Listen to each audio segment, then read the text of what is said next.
Teka muna, babalikan muna natin si Director Rodelo Romero. Nandiyan na, Assistant Director ng DOE Oil Industry Management Bureau.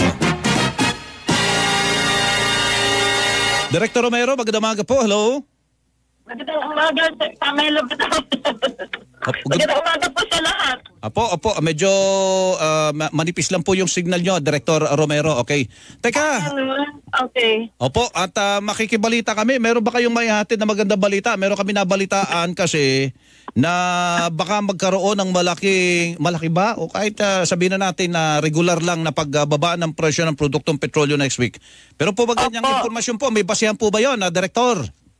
Yes po, base sa 4 na araw na monitoring natin sa international oil market, may estimate po na magkakaroon ng rollback ang gasolina ng mga 2 piso hanggang 2.25. Tapos po ang diesel 50 centavos hanggang 85 centavos at ang kerosene po 90 centavos hanggang 1 peso.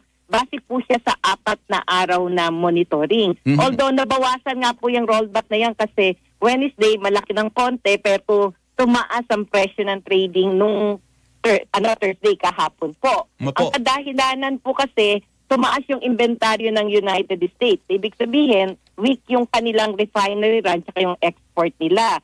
Tapos malakas po ang dolyar at saka yung may report po na yung mga Hamas officials mukhang tinanggap po nila yung new proposal ng ceasefire. So yun yung 3 major reasons kung bakit makakaranas tayo ng rollback at estimate nga po yung nasabi kong range kanina. Opo. Ay kailan po sa Martes na po o Lunes ng gabi malalaman natin yung totoong magiging figura kung magkano po talaga yung ibababa, no? Director, no? Opo, tama po sir. Kasi ang adjustment po natin normally Tuesday morning.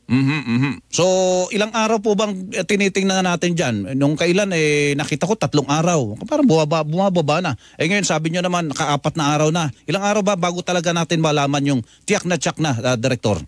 Yeah, may last trading po ng Friday. Kaya lang hindi kami naglalabas kasi yung notification na nanggagaling sa oil companies na re-receive po namin mga 6 hours prior sa adjustment po. Ayun pala naman. So yung mga binanggit nyo yan ang talagang nakatulong ng gusto para buwaba ang presyo ng produktong petrolyo. Ano po, Director? Opo, yan po yung mga pangyayari sa international oil market na humatak pababa. Pero kung wag po natin kalilimutan na nandyan pa rin po yung mga ibang factors, di po ba? Yung geopolitical conflict talaga sa Middle East, hindi naman siya nasusolusyonan, di po ba?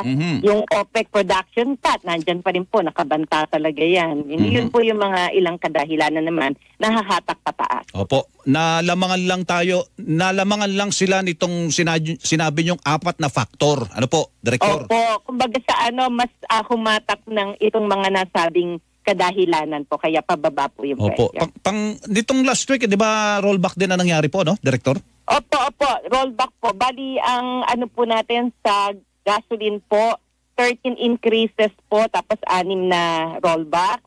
Sa diesel po, 9 na pagtaas, tapos 10 rollback. Sa kerosene po, 8 pagtaas, 9 na rollback, tapos may low po tayong walang adjustment. Opo.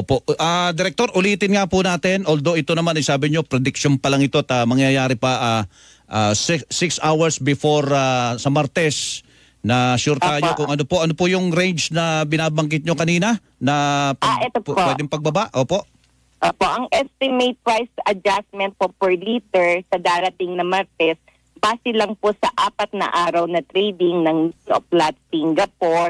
Sa gasolina po, 2 piso hanggang 2.25.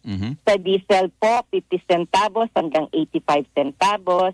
At sa kerosene po, 90 hanggang 1 peso. Estimate lang po siya sa 4 na araw na trading. So magbabago po siya base po sa final trading for Friday today. Ngayon, opo. Sige po. Director, salamat po sa magandang balita na yan at magandang umaga po sa inyo. Magandang umaga po sa lahat. Thank you po. Si Director Rodelo Romero, Assistant Director, DOE Oil Industry Management Bureau.